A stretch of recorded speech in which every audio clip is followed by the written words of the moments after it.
With a population of about 36 million people, the Southeast is awash with stories.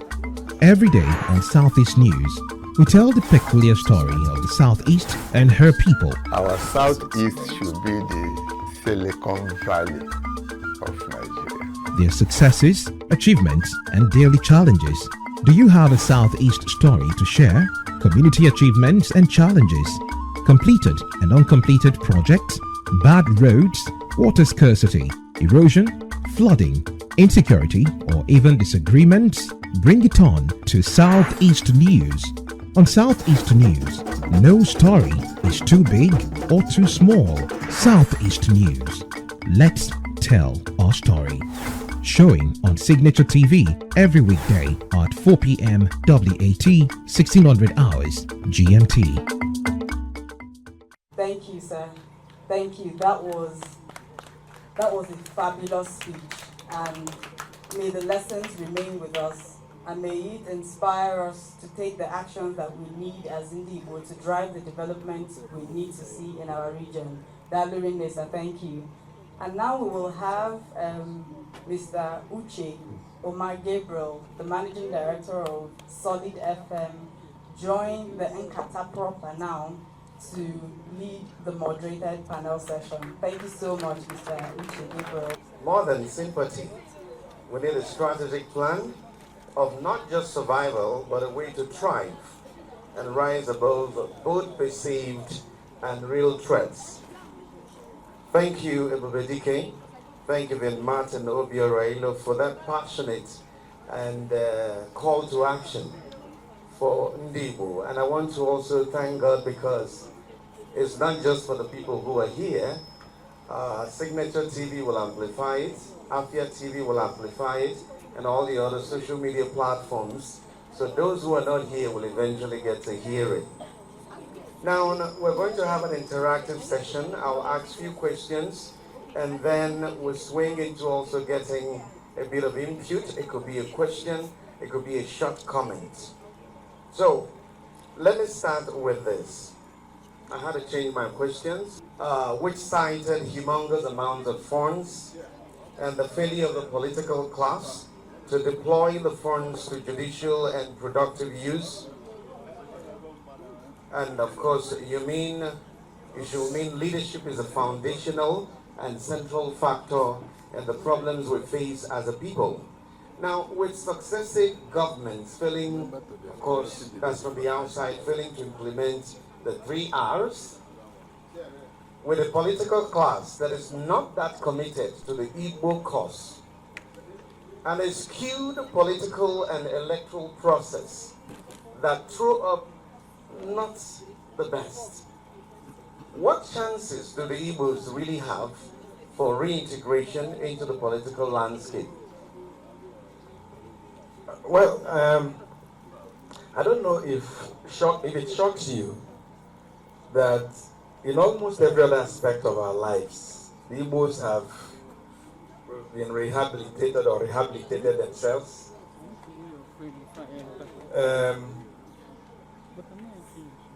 Is it in sports? In the first 2 years after the Civil War, Rangers took took Igbos back into the mainstream. Is it in business? Even with the abandoned property and whatever. Go to Abuja. A good percentage of the big houses are owned by Igbos.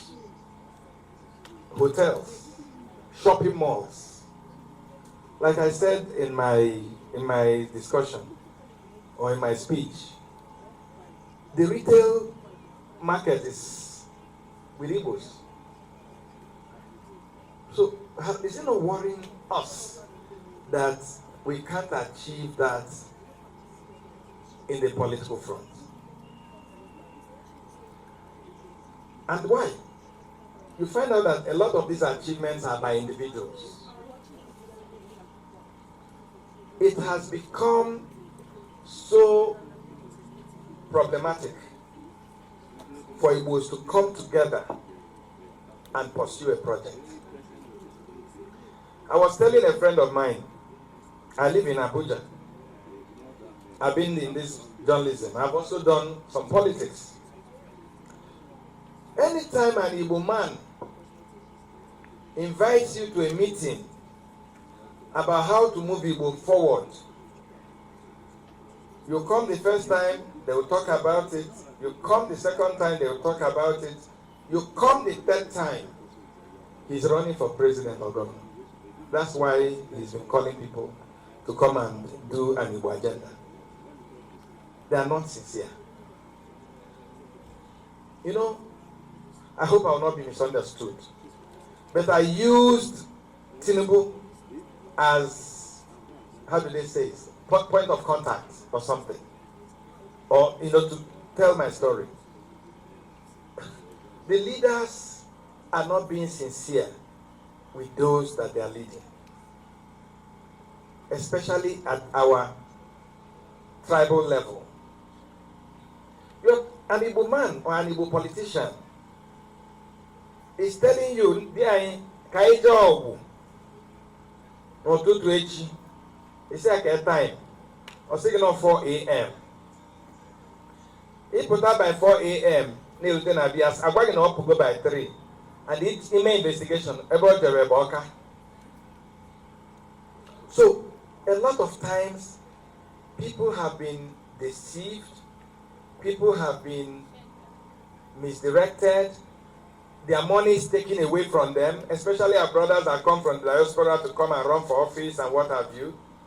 So, what I think we need to do in this area is, I talked about common purpose. What is our agenda? But sometimes revolutions are not achieved by 1,000 people. There must be a leader. We are looking for that leader, and we are hoping that that leader will emerge soon, sooner than later. Now, part of the problem we have is this notion of Igbo. Now, you rightly cited Tinubu as a case study. When Tinubu was the governor of Lagos State, the governor of my state then was Ojuzokaro. Shimaroke was the governor of Enugu State. Yeah. And how come these two have not been able to build the kind of political, movement that he has built over the time? It takes a lot of energy. Energy they don't have. It takes a lot of money. Then it takes a lot of patience. It takes a lot of sacrifice. And then it takes a certain degree of dictatorship. I'm sorry, okay? Because I'm sure you would have heard those accusations, oh, Tinubu is riding roughshod over his political family and all that. Sometimes you need to do a little of that to beat people into shape. If you don't do it, everybody just does what they like. So they may not see what you're saying. They may not see what you're saying. So, I told them, there was a governor who is my friend, and he wanted to start, he was going to run for president at that time. And he wanted to start what he called something like Vin Martin Vanguards, or Vin Martin Youths for this. And I told him, there were other people then, when we finished, I asked to see him in private. I said, sir, if all you want to do is to use this to run for governor or for presidency, forget it. Nigerians, Igbos now know the trick. Can we do this in such a way that it has nothing to do with you? Can you support it? Let it be an Igbo movement. An Igbo movement that goes to enlighten our youths, enlighten our people, and tell them about what we need to do as a people. And he said yes, but he didn't mean it, because we have parochial agenda. It took Tinubu so many years to work on this. He had handshakes across the Niger. He had handshakes across the whatever. He supported people in the north. He worked with people in the south. Everywhere. You need to be sagacious. There's a lot of sagacity needed. So, some of the people you mentioned are very rich too. But what you ask yourself is, what did they do with their wealth? Like I said, Tinubu never got involved in running for office with small boys, 2-year-old boys. And they respected him for that. Why do you think they are unable to mobilize and grow, at least? Because they are parties to the conflict. When you start running for election, you will not be respected. Do you understand what I mean? I mean, like me now, I go and start running for councillor in my village. Everybody will say that this thing has something wrong with him. What I should be doing is put money for some bright boys and say, run for councillor and win, so they become your foot soldiers. Now, there's another significant problem, which I don't know how we're going to deal with it. There's more individualism going on than we have collaborations. Whether you're talking about business. If it was in the north that probably you're floating Signature TV, one rich man somewhere would say, okay, can I be part of it? Now, on one occasion, you may want to say no because you want to own it all. On the other part is that even very rich men are not. I was arguing with someone the other day. I said, how many media houses do we have in the Southeast owned by Igbos? Not so many for the kind of crowd we command. Okay, so why? Because how do we deal with the issue of always choosing individualism over, businesses owned by Igbo people don't outlast them.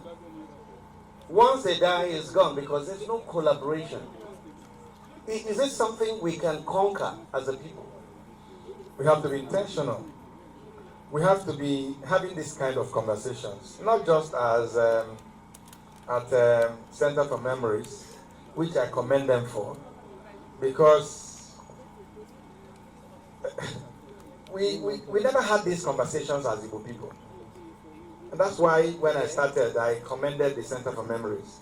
We never had this kind of forum. Can you imagine, a couple of weeks back, they brought back things fall apart. A book written by an Igbo man. I am not going to, please don't disregard what I say if it doesn't make sense. I don't think that Wole Soyinka was a better writer than Chinua Achebe. But look at how he's celebrated. No, but what I'm saying is, even where he comes from, he's celebrated. His drama is performed all over, everywhere. He's up there. We were talking about Humphrey Woods not long ago. The same talk of marginalization, Igbos opened their mouth to say we are marginalized. They didn't give Humphrey Woods national honor. Bad enough, okay? Did we give him? Did we give him? He comes from Anambra State. Did the governor of Anambra State 10 years ago give him a state merit award? I don't know whether I don't know how to describe it, but we don't even value what we have. Everybody, if you go to your village over Christmas, everybody comes with his own generator. Everyone comes with their own borehole. They come with chains of cars. Do you know what we do over Christmas? One of my brothers is here. Because when we are in the village, we move around together. People invite you to their houses to tell you how much money they have. If after drinking champagne and washing your hand with moeds and what have you, when you're going home, they give you 24 years. Meanwhile, the road that moves from wealth, the road that comes into his compound, there are about 10 of them in that area. The road that comes to their compound is not tied. Every second, every minute, every day, news is breaking, events occur, and there are new developments. At Signature TV, we follow these stories objectively, bringing all sides without bias, explaining the complex issues, breaking down the numbers, and investigating the issues behind the news. Anywhere and everywhere, near or far, wherever the news is, we will be there. See Nature TV. News in your pocket.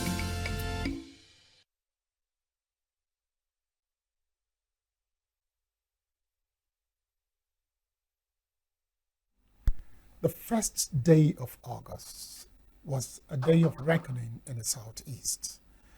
A day of reckoning because it was a day to thread a new path. A day to begin a new project. A day to say, we can speak with one voice. A day to begin to understand what can be done in the Southeast to change the narrative. Did we achieve that? Or did we start the heat wave? I think we did. We achieved something. And what we achieved was to start a conversation that will show people that things can be done and done properly. That there can be a turnaround no matter how bad the narrative has been. So in our conversations, I welcome you to a conversation that has started since Friday, the first day of August, when the Center for Memories used their platform to say Igbo, Ebezina.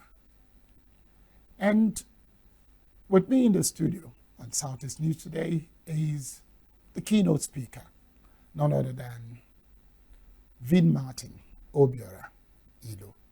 Let's forget the other parts. But I'll just add one, a veteran journalist. You're welcome to Southeast News. Thank you, Barrett. Thank you. If there is anything I enjoyed, it was the issues you raised while speaking on the 1st of August. But after the issues were raised, and when people went home, I checked the social media. I checked what was trending. And it was as if there was a still silence that didn't make sense. But by early hours of Saturday, I began to understand that softly but gradually something was happening. So, to start the ball rolling, how would you describe what you felt at the end of the question and answer session? That's the Nkatanwibe session on that day. I think I felt some kind of relief. I mean, knowing that I have said it, you know, that kind of a thing. Because for a couple of days, I really could not concentrate and do some other things. I just kept telling myself, you have this opportunity to talk about these things. I hope I will say the things that people would chew about. I didn't want to just say the things that people would like or say the things that people would disagree about. I wanted to say the things that would start a conversation. And honestly, a couple of days after, I think I succeeded in saying things that have started a conversation. A lot of people I don't know have been calling me on the phone. I don't want to say I don't know how they got my number. My number is everywhere in the internet because of the kind of job we do. But people I don't know have called to say, oh, thank God that someone is saying it. Thank God that we have started this conversation. Just hold it there. Thank God we've started this conversation. We'll be right back with you after this short break.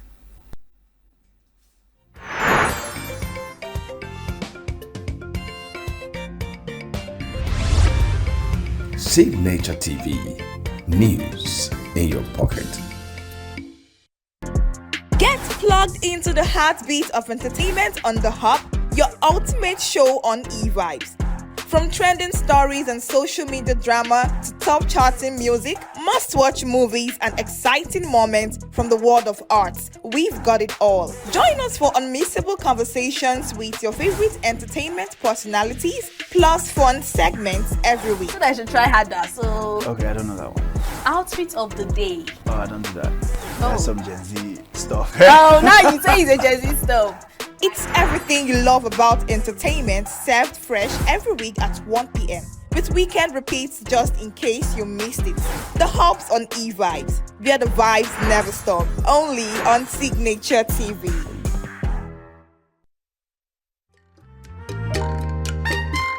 The way we see the world shapes the way we change it. Gender isn't just a checkbox, it's a lens. One that helps us understand the world more deeply and act more fairly. Gender Perspectives, a program for those ready to see more, do more, and be more. Designed to challenge assumptions, ignite conversations, and build inclusive solutions across every sector of society. We are not, fighting the men. We are not saying we are equal in terms of rights. We're only asking they should recognize our existence. Join us on Gender Perspectives, showing every Saturday by 4 p.m. Repeat every Wednesdays by 5 p.m. and Thursdays by 3 p.m. Change begins with perspective. Let's widen yours.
Signature TV, news in your pocket. We started with a conversation starter, just like a fireside conversation, and you were talking about those who reached out to you. In all those numbers of people, new contacts, so anything resonates from what is said concerning the way forward? Most of the people, and there were one or two people who didn't bother to. I want to hear that too. But Who didn't agree with me, who probably thought I was saying that Igbo should support Tinubu, which was not what I was saying.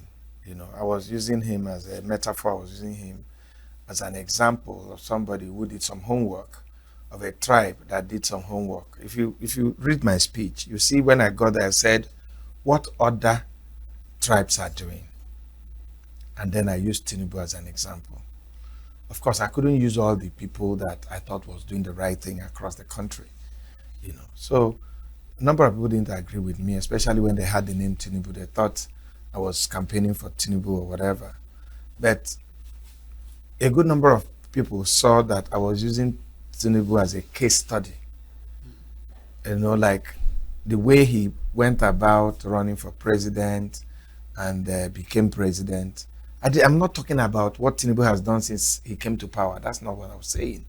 I'm talking about how he had mobilized his people, and empowered other younger Yoruba people, created a team of Yoruba people who are in different sectors of the Nigerian economy and doing well and representing first the Yoruba interest before they represent the Nigerian interest. And that's one issue you raised too, because during the keynote address, you did talk about individual interests. It seems to be what pervades when the Igbos come to the national platform? Yes. I don't know. And that's why I keep asking everyone, even those that said, oh, you did well, you brought up the, I say, please read my entire speech, because that will help if you understand what I was saying from where I started and where I ended. Yes, the Igbos should stop this. Some people will give you the example. They say, oh, we are Republicans. Everybody wants to be on their own. I don't know what that means, okay? But Igbos should know that a tree does not make a forest. There must be group interest. There must be a common purpose. If you read my speech, that's, I think the first point I said, common purpose. What is our purpose? The purpose should be great. How do we want to engage the rest of Nigeria? How do we want to engage among ourselves? And I raised the point. What was that? And that, for instance, everybody's talking about state creation. I am not an Igbo elite, in quotes. I'm not among the first 20 or 100 Igbo people. But from my distance as a journalist, I've not seen where meetings are being summoned and Igbos are saying, let's discuss the state creation. Let's take a stand. Let's go inside our house and argue. Make your own point. Anyoma, make your own point. Etiti, make your own point. At the end of the day, can we agree which one is the most viable, which one is the most likely acceptable that Igbos can all come behind and push? That's the kind of thing I'm saying. Somebody may tell me, are the Yorubas doing it? If they're not doing it, why can't you do it if you think it will help you? Take the lead. Okay, in Northern, for instance, in the North, for instance, forget politics and whatever. The North is in such a way that if 5 people who are the leaders say something, somehow every other person falls in line. Like if the Emir or the Sultan or any of those high-ranking Hausa people say something, you may not hear so much argument. There'll be arguments, but not as loud as it would be like where we come from. So it's easy for them to say, okay, let's just call 5 people and meet. If these 5 people agree to work. But in Igbo, there needs to be a wider effort for a consensus, because Igbos are so independent-minded. So, like state creation, our people should be sitting down and talking about it. It pains me, it hurts, that when the House of Reps or Senate came here, everybody was just talking. Do you know what happened? One of the elders came to this studio. I watched, I think I was either, I don't know where I was, but I was not in Enugu when that interview took place. Ndokeya said that with all his preparation and everything, they gave him 2 minutes. Can you imagine if Igbos, including Ndokeya and the youths and everybody and the women, had agreed? Probably one Igbo man would have been given 15 minutes or 30 minutes to articulate the Igbo position.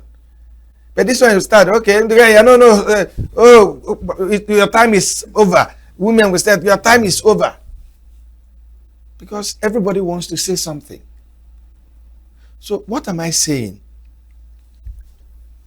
Ndị Igbo na-atụ inu na anyụkọma amịlị ọnụ ọgba ụfụfụ. If people, if I want to do it in the, face, on the face, when a lot of people urinate in one place, that's, but what is actually saying that it is that there is power in numbers, in unity, in working together, So we, the Igbos, and I keep saying it because somebody will say, how it's impossible, Igbos cannot come together. Igbos can come together.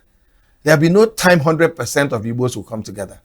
There's no that time 100% of Hausas come together, or Yorubas, or any tribe at all. There must be dissenting voices.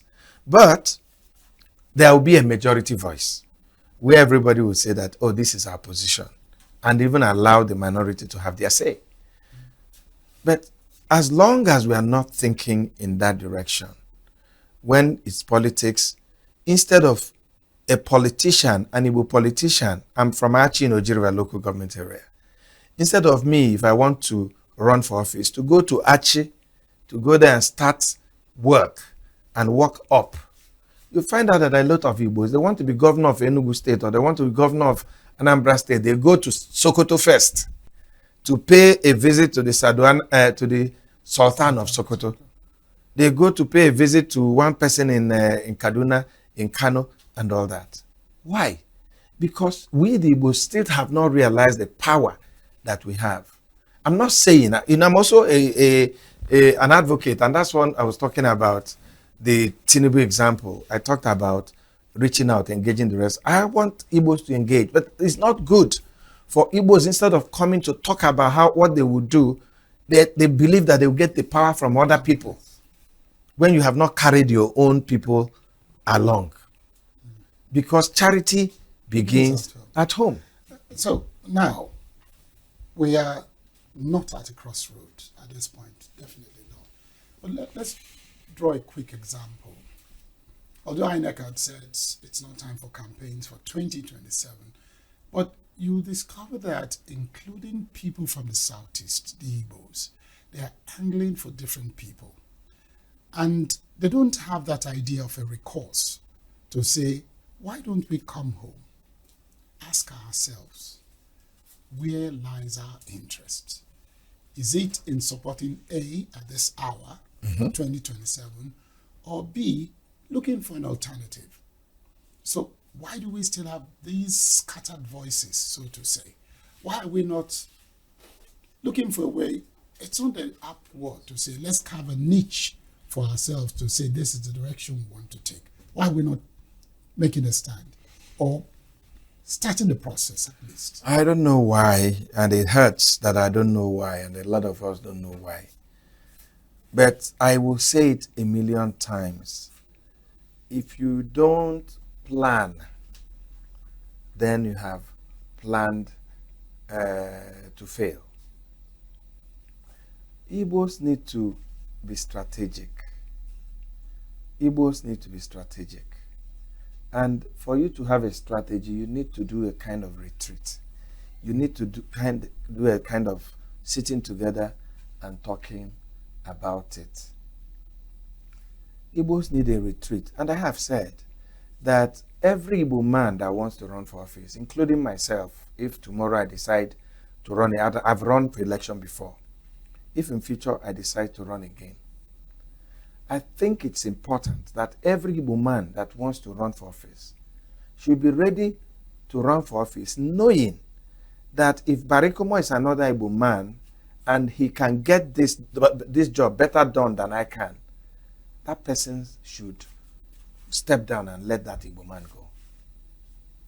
It's not that easy as I'm saying it. It is not. It is not. But the Igbo should come together and identify in their villages and their towns those people, because the Igbos are right to talk about marginalization. But I believe that part of getting over this marginalization is to get qualified people to the center.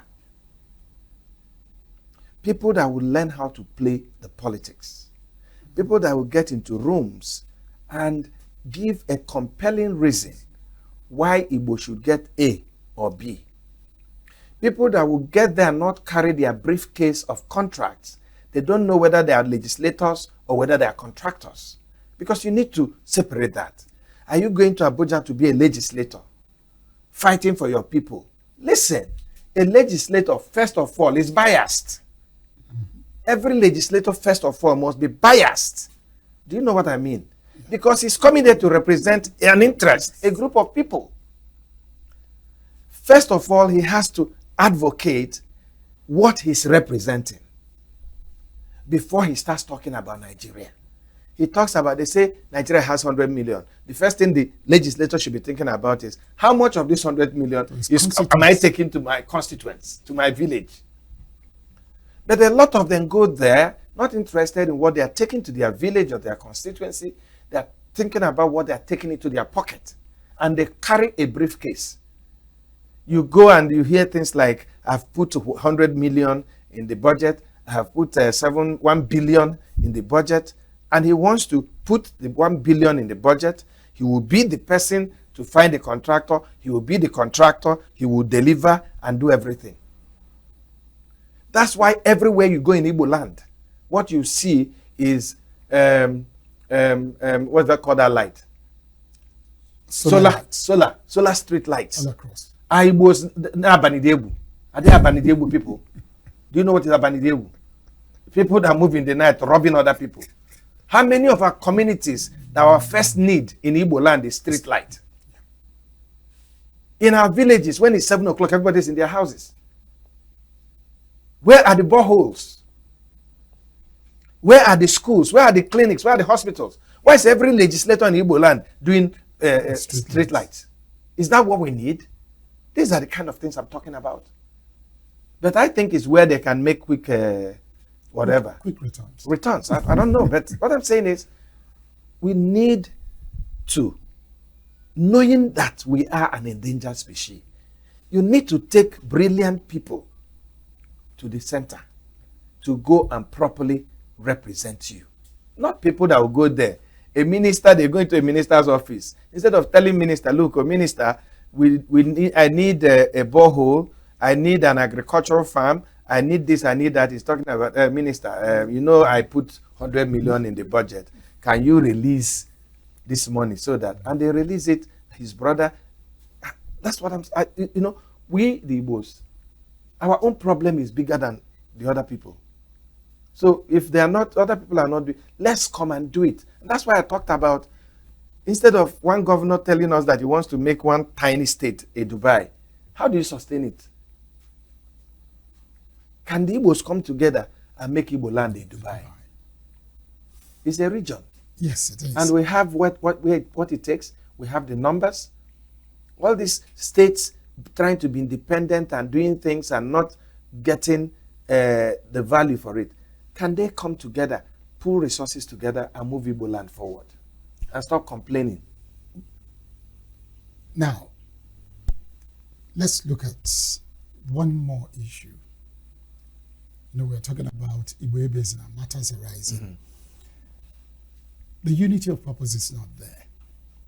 The common interest is not there. Although, I'm going to use a word called pretense that pervades. You talked about the Dubai. Nobody in the Southeast, using the nobody as state governors, looking at comparative advantages to say, okay, we can do this better. Can we cite this industry here? You have this. Can we cite that there? Where do we start this clarion call? Your keynote address was a wake-up call. Well, how do we push it forward to get more interests? First of all, we need to look back and see what Emma Yopara was able to do, Zik and all that. You know, the First Republic was about regional competition, very vibrant regional competition. If the Yorubas, or if the West, let me not say Yorubas, if the Western government built a university, the Eastern government wanted to build a university. If the Eastern government built a radio station, the other one wants a radio station or TV station. You build a bank, this one builds a bank, and all that, and all that. And our forefathers were able to match that competition. You see, I'm talking about Igbos. But my call also goes to other regions. What happened with the granite pyramids in the north? How about cocoa in the west? How come that there's so much money to share, but it's not showing in what we do? Sometimes I'm ashamed of our generation, the generation of Igbos and Southeasterners. If Emma Paradem can do all this, not in a globalized world, where I am looking on the internet, I see everything that has been produced in China, I know how to bring them to Nigeria and how to replicate them. It took Opera or anybody going to London or going to America like 2-3 weeks or 1 month to sail. And then eventually there was what's it called? The planes were there. But it's not as easy as it is today. What am I trying to say? That the environment is better for us to excel better. Why are the most glorious time of the Southeast between 1957 and 1966. Why can't we recreate it? Why can't we do it? Where are the industries? Almost all the industries in the Southeast today were industries that came during Michael Obara. Others came, with due respect, during that class of Jinwobodo, Mbakwe. Yeah, most of the industries. I mean, Jim is still alive, but Nickel Lake, anything like it since after Nickel Lake, ATV, he did it. But the problem is that from 1966, it's going down instead of going up. In the past 20 years, how many new industries came in the Southeast? Tell me, show me. Avop, that got burnt, it was during the Jim era. Go to Imo, go to Abia. It was during Mbakwe. No new. Why is it getting worse? It's supposed to get better. That's the point I'm making. Well, and this generation will have itself to blame if the efforts, our forefathers, Igbos that were here before us, they competed well in Nigeria. Nnamdi Azikiwe was the first president of Nigeria, whether he was executive or not. Our premier competed with the premier of other places. So what has suddenly happened to us? That's what we want to find out. And that's why this journey, Ebezina, is just beginning. These are what you may call baby steps. Let's not cry anymore. Let's work to face the challenges that our country has thrown on us. Nobody runs a war, cries, and things get better. We have to put our hands have to get soiled. Everybody, all hands has to be on deck for Igbo land and ditto Nigeria to be better. Thank you very much, Vin Martin Obiora, for coming on to Southeast. It's been my pleasure. I wish other people would talk about this thing and I don't have to talk about it and talk about it. The conversation is just beginning. Yeah, thank you. And that's where we'll call it a wrap on this edition of Southeast News. Of course, I'll be here tomorrow. Barry Kumado is my name. Thank you.